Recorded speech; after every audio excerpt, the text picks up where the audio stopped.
Olá, meus amados, a paz do Senhor Jesus, tudo certinho? Para você que ainda não me conhece, eu me chamo Ivan Cleito e seja bem-vindo ao canal Leia Comigo. E para você que já me acompanha há mais tempo, deve ter percebido a diferença no cenário, pois graças a Deus concluí a minha tão sonhada prateleira para pôr os meus poucos livros. Nos vídeos anteriores, vocês podiam notar apenas a parede branca de fundo, e no fim de semana passado foi montado esse móvel, feito com muito carinho pelos meus amigos e irmãos em Cristo, Elias e Caí Felipe, da Movelaria Ferreira. Deus os abençoe. Trabalho top, ficou o meu cantinho como eu desejava. Não tenho muitos livros físicos ainda, é verdade, mas o pouco que tenho já dá para se divertir e aprender muito. Fica até o final desse vídeo, pois no vídeo dessa semana vou falar sobre os livros que li em março de 2023. Já aproveite e deixa aquele like abençoado e também se inscreva no canal que é totalmente de grátis. Pode parecer pouco ainda, mas me ajude a chegar na marca dos 200 inscritos, pois assim vamos crescendo aos poucos e chegando em nossas metas, pois é impossível chegar na marca dos 1000 inscritos sem primeiro ter os 200. Sem mais delongas, sim, bora pro vídeo!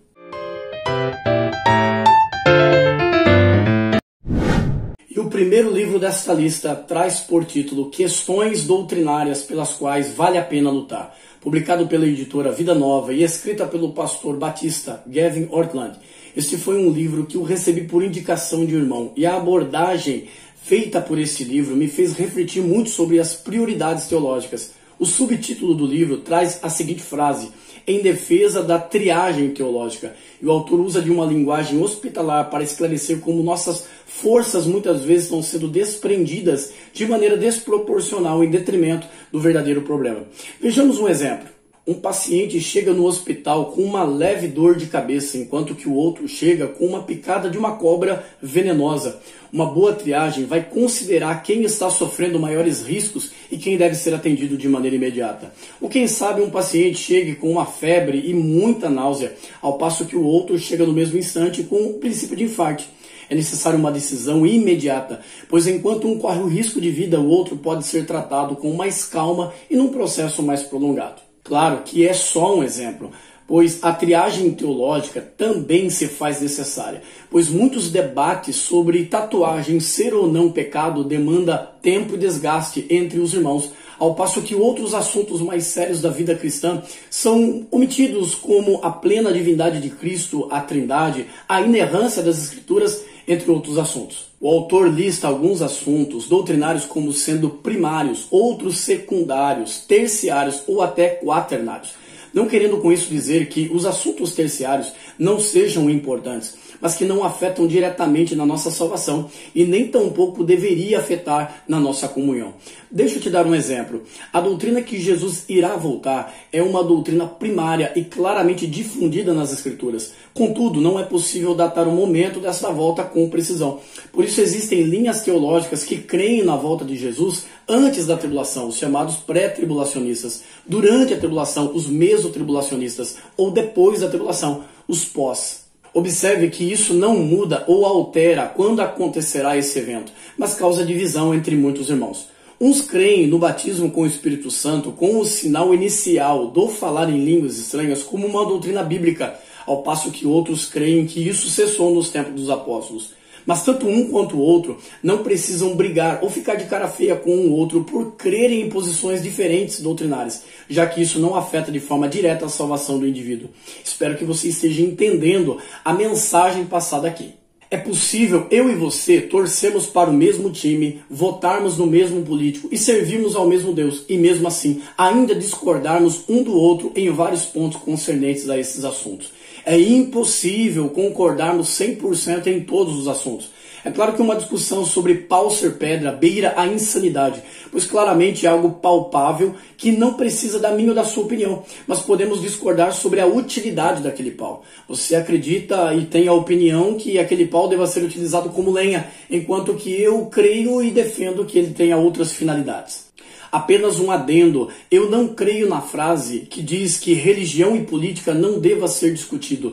Creio que deve haver sim um diálogo, até porque é com essa mentalidade que muitos falsos profetas continuam a enganar e muitos corruptos a roubar. Recomendo ler esse livro.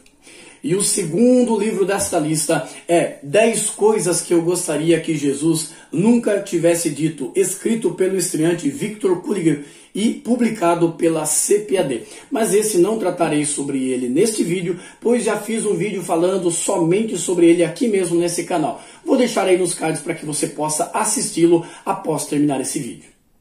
E o terceiro livro desta lista foi escrito pelo meu amigo pastor Agenor Monteiro, vizinho aqui da minha cidade. Eu moro em Itaberá, interior de São Paulo, ele em Itararé. Ficamos aí uns 50 minutos aproximadamente de distância um do outro.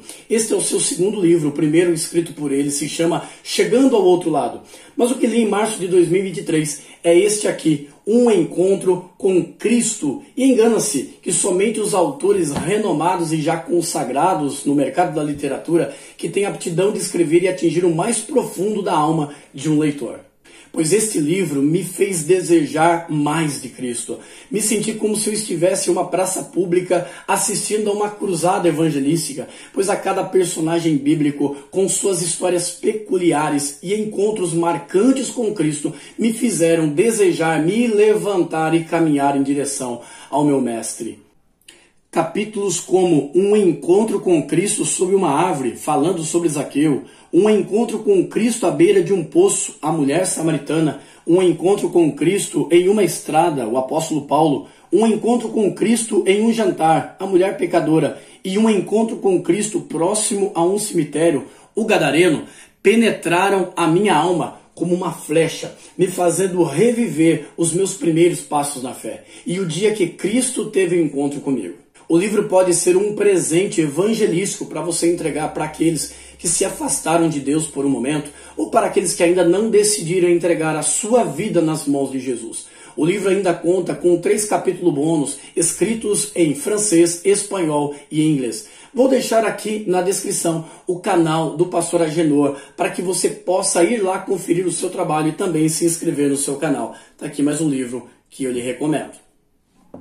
E o quarto livro tem um título capcioso, intrigante e muito chamativo. Deus realmente ordenou o genocídio? Como compreender a justiça de Deus? Publicado também pela editora Vida Nova, este livro vai no cerne da questão, procurando desvendar passagens mais complexas e, convenhamos, de difícil interpretação do Antigo Testamento, como textos em Josué, na invasão a Jericó, ou em 1 Samuel, na ordem dada de Deus ao rei Saul para matar os amalequitas. Não é uma leitura simples, devido à complexidade do assunto, além do que tratar sobre os planos de Deus, os intentos de Deus, usando a nossa mente falível e limitada, só nos faz ter ideias errôneas a respeito de um Deus todo-poderoso. Claro que algumas passagens podem nos causar incômodo por aparentar que o Deus do Antigo Testamento é diferente do Novo, mas isso também é abordado no livro. Algo que fica claro é que aquilo que foi proposto no âmbito da guerra para os israelitas nos tempos de Josué era algo único e restrito para um momento da história do povo de Deus. Isso não tornou base, por exemplo, para as invasões da cruzada, tema também abordado dentro do livro. Devemos ainda levar em conta a forma da escrita muitas vezes exagerada dos autores humanos, como muitas vezes apresentadas como exterminar, onde na realidade seria expulsar, lançar fora. Não apenas isso, mas Israel não estava invadindo uma propriedade alheia, mas sim a sua terra lhe dada por herança. Temos exemplos ainda como o de Raabe, uma cananeia que não foi exterminada, entre aspas mesmo, e nem expulsa, mas passou a integrar a nação de Israel. O livro ainda mostra a distinção clara entre a Bíblia e o Alcorão, entre o povo judeu e os islâmicos terroristas. Debates entre ateus e cristãos são inseridos na leitura para nos fortalecer no assunto, observando onde a nossa fé é atacada e onde podemos defendê-la. Este livro, ainda que não seja de fácil leitura e absolvição, é um livro que, sem sombras de dúvida, vai lhe auxiliar a navegar por águas turvas do Antigo Testamento e ainda assim navegar seguro. E por fim, em quinto lugar, já que estamos falando sobre guerra, o livro que li é um best-seller mundial, A Arte da Guerra, escrita pelo filósofo, general e estrategista Sun Tzu. Esse clássico foi escrito por volta do ano 500 a.C.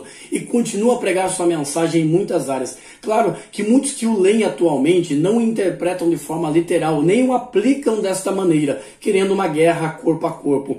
É um livro que traz traz estratégias no âmbito político, administrativo, empresarial e, por que não dizer, até mesmo espiritual. Sabemos que, como cristãos, fomos escolhidos para fazer parte do grande exército de Deus. Inclusive, o apóstolo Paulo usa a alegoria de um soldado algumas vezes no Novo Testamento para ilustrar nossa caminhada cristã. Como em 2 Timóteo capítulo 2, versículo 4, que diz que ninguém que milita como soldado embaraça com os negócios desta vida a fim de agradar aquele que o alistou para a guerra. Também em Efésios capítulo 6, a partir do versículo de número 10, fala sobre a armadura de Deus, entre outros textos. Algumas dicas nesse livro como: conheça a si mesmo e o seu inimigo para que nunca corra perigo, ou quando um gato está à saída da toca do rato, nem 10.000 ratos atreverão a sair, são alguns dos conselhos de guerra que podem ser aplicáveis em nosso cotidiano. Porém, o trecho do livro que mais me chamou a atenção foi a dica dada para tratar bem os prisioneiros, pois somente assim eles te servirão de boa vontade, mesmo derrotados. Isso me saltou aos olhos.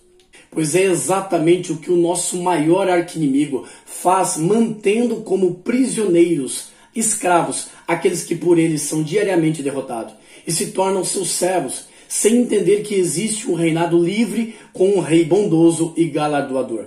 Se, pois, o Filho vos libertar, verdadeiramente sereis livres. Recomendo também ler este livro. E esses foram os livros que li em março de 2023. Se você já leu algum destes livros, deixa aí nos comentários para que o vídeo alcance um engajamento maior, ou se ficou com o desejo de ler algum. Também, se gostou do que assistiu, deixa o seu like abençoado, se inscreva nesse canal que é de grátis. Deus abençoe. Até a próxima e tchau!